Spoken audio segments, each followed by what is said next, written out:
பெற்றோரே பிள்ளைகளை ஞாயிற்றுக்கிழமை சர்ச்சைக்கு கூட்டு வரதில்லை, உட்காந்து படின்றாங்க வீட்டில். படிப்பு முக்கியம், நான் இல்லைங்கள, அது ரெண்டாவது. எக்ஸாம் முக்கியம், அது ரெண்டாவது. உங்கள் பிள்ளைகளுடைய ஆத்மா தான் முக்கியம், அது ஃபஸ்ட்டு. பிள்ளை டாக்டராக இருக்குதா இன்ஜினியராக இருக்கிறத விட உங்கள் பிள்ளை பரலோகத்தில் இருக்குதான்றது பார்க்கணும். டாக்டராகி இன்ஜினியர் ஆகட்டும், வேணான்னு சொல்லலை. டாக்டராகி இன்ஜினியராகி நரகத்துக்கு அது போயிடக்கூடாது. டாக்டராகி இன்ஜினியராகி பரலோகத்துக்கு போகணும். பரலோகத்துக்கு போகும்போது டாக்டர் வந்தாரா இன்ஜினியர் வந்தாரான்னு பார்க்க மாட்டாங்க, உண்மையும் உத்தமம் உள்ளவன் வந்தானா தான் பார்ப்பாங்க. ஸோ இம்பார்ட்டன்ஸ் அதுக்கு கொடுங்க. மார்க் 4 குறையிட்டோம், பிரச்சனை இல்லை. உங்கள் பிள்ளை ஆவியில் வளர்ந்துட்டா சோத்திரம். இன்னும் சொல்கிறேன், அப்படிலாம் இருந்தால் எப்படிங்க வாழ்க்கையில் முன்னேறலாம்? நாளைக்கு எங்கள் பிள்ளை எதிர்காலம் என்ன ஆகும்? நல்லா கவனிச்சுக்கொள்ளுங்க. கர்த்தருடைய பார்வையில் உண்மை உள்ள மனுஷன் பரிபூர்ண ஆசீர்வாதங்களை பெறுவான். உங்கள் பிள்ளை உண்மையாக இருந்துச்சுன்னா படித்தாலும் படிக்காவிட்டாலும் கர்த்தர் உயர்த்துவார், அவன் உண்மைக்கு தக்கதாய் உயர்த்துவார்.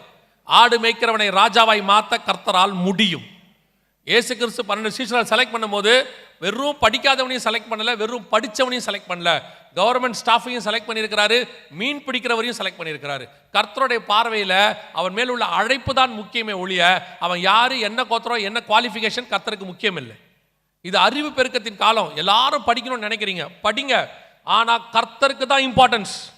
எத்தனை பெற்றோர் வந்து எங்ககிட்ட ஜோம் பண்ணுறாங்க தெரியுமா, சொல்கிறாங்க தெரியுமா, நல்லா படித்து வெளிநாட்டில் வேலைக்கு போய் டாக்டராகி எல்லாம் இருக்காங்க, கர்த்தருக்குள்ள இல்லை, அழுகுறாங்க, ஆண்டவர் விட்டு தூரம் போயிட்டான்றாங்க. அந்த பெண் பிள்ளை கர்த்தருக்குள்ள இல்லை, படிக்க வெளிநாட்டுக்கு அமிச்சாங்க, கர்த்தருக்குள்ள இல்லை. அந்த பிள்ளை சொல்லுது, அம்மாவை பார்த்து சொல்லுது, அடி உனக்கு பின்னிருவன் செருப்பாளன்னு சொல்லுது. என்ன காரணம்?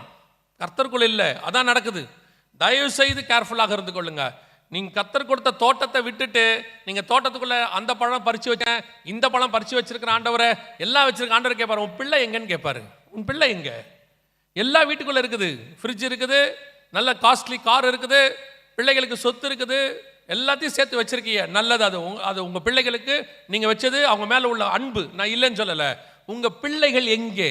உங்கள் பிள்ளைகள் பண்ணி தவிடு திங்க போயிடக்கூடாது, பிள்ளைகள் ஆண்டவர் விட்டு தூரம் போயிடக்கூடாது. கஷ்டம், என்ன செஞ்சாவது பிள்ளைகளை பரலோகத்துக்கு கூட்டு போயிருங்க. அதுக்கான வழிகளை நீங்கள் தான் செய்யணும். உங்கள் பிள்ளைகளுக்கு படிப்பு எல்லாத்தையும் ரெண்டாவதாக வச்சுக்கோங்க. ஃபர்ஸ்ட் ப்ரிஃபரன்ஸ் ஆண்டவர் அப்படின்னு சொல்லி கொடுத்துருங்க. பைபிள் வாசிக்க சொல்லிக் கொடுங்க, டெய்லி பைபிள் வாசிக்கணும்னு சொல்லுங்க. பெற்றோருக்கு பிள்ளைகளை கண்டிக்கிறதுல கொஞ்சம் இந்த காலகட்டத்தில் கொஞ்சம் இருக்கு, எல்லாம் ஃப்ரெண்ட்லியாக நடத்துறீங்க, நல்லது, நடத்துங்க, வேணான்னு சொல்லலை. நீங்கள் ஃப்ரெண்ட்லியாக இருக்கிறதுனால ஸ்பிரிச்சுவலாக இருக்கக்கூடாதுன்னு அர்த்தம் இல்லை. ஃப்ரெண்ட்லியாக இருங்க, ஸ்பிரிச்சுவலாக இருங்க. ஸ்பிரிச்சுவல் விஷயத்தில் கண்டிப்பாக இருங்க.